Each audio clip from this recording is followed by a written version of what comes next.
एरसमा block अंतर्गत ढिंकिया पंचायत रे हेबाकु थिबा सरपंच निर्वाचन शेष प्रचार दिन में बीजेपी पक्षरु एक निर्वाचन सभा पाटना ठारे अनुष्ठित होईछि। निर्वाचन जेते पाखे आसुछि राजनीतिक उष्मता सेते बढ़िबारे लागिछि। तिलोचनपुर बाहरी बीजेपी पक्षरु हजार हजार कर्मी और समर्थक एक विराट पटुआर पाटना ठारे पहुंचीथिले। पाटना ठारे आयोजित निर्वाचन सभा रे नित्यानंद स्वाई सभापतित्व करथिले बेले युवा प्रतिभा बबुल मलिक अतिथि परिचय प्रदान करथिले। मुख्य अतिथि जगतसिंहपुर सांसद डॉक्टर विभू प्रसाद तराई ढिंकिया पंचायत विभिन्न समस्यार समाधान पाई बासंती खटुआंक पाई प्रचार करथिले। सम्मानित अतिथि भावे बालिकुदा एरसमा निर्वाचन मंडली बीजेपी युव नेतृत्व तथा समाजसेवी सत्यसारथी महांती जोगदे बीजेपी समर्थित प्रार्थी भोट भिक्षा करथिले। जिला कोषाध्यक्ष नीलिप्त जेना, सरपंच प्रार्थी बासंती खटुआ, समता सामंतराय, जिला युव मोर्चा सभापति सुधीन मल्लिक, जिला ओबीसी मोर्चा सभापति सुबोध बारिक, बीजेपी पंचायत सभापति धनंजय बेहेरा प्रमुख सम्मानित अतिथि भावे जोगदे आदर्श पंचायत गठन करिबारे प्रतिश्रुति दे भोट भिक्षा करथिले।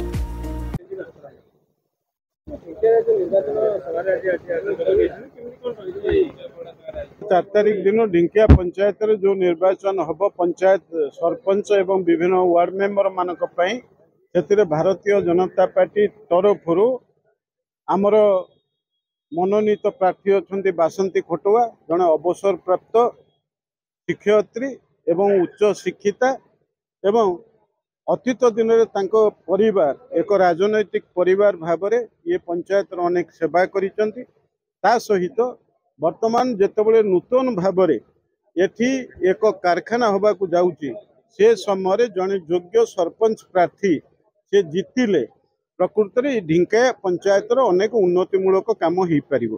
अतीत दिन में ये ढिंकिया पंचायत विभिन्न समस्या संगे मु जोड़ी एवं तार समाधान रे प्रयास करिछि। अनेक उन्नतिमूलक काम मु अच्छी। तेणु से भाव में जदि जड़े सरपंच प्रार्थी निर्वाचित होकर जाती ताहले मु सांसद भाव में अच्छी एवं आमर एठिकार स्थानीय नेतृत्व जे सत्यसारथी महांती अच्छा आमे मिलित भाव में ये ढिंकिया पंचायत किभली भाव में उन्नति हम एवं सबु मौलिक समस्या समाधान हम ये दिगरे आमे निश्चित भाव में तत्पर हबु एवं कार्यकारी हबु। तेणु से आज जो साधारण सभाटी आयोजित होता से आमे निवेदन कलु जे ढिंकिया पंचायत सरपंच प्रार्थी आमर बासंती खटुआ को एठी बहु परिमाण रे भोट देकी निर्वाचित करिया। देखंतु गोटे कथा होची जे भारतीय जनता पार्टी नुआ सरकार हेची लोकंकर आस्था अच्छी एवं लोक चिंता करुचंदी आमे सरकारी कल को भोट देले अतीत दिन में से अन्य राजनैतिक दल को भोट देइचंदी ये पंचायत विकास से भाव में से करि पारि नाहंती।